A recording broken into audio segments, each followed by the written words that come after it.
su balsavimo teisėmis arba Vengrijos, sakykime taip, nutildymo ES taryboje situacija tokia, kad turėtų pritarti 26 nariai.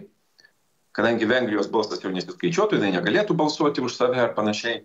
Bet aš manau, kad tai yra labai rizikinga, matant, kokia situacija susiklostė Slovakijoje ir kokią draugystę užsimezgė tarp Orbano ir Fico, dviejų, aš sakyčiau, tokių nepaklusniųjų arba bandančių mesti iššūkį Briuseliui.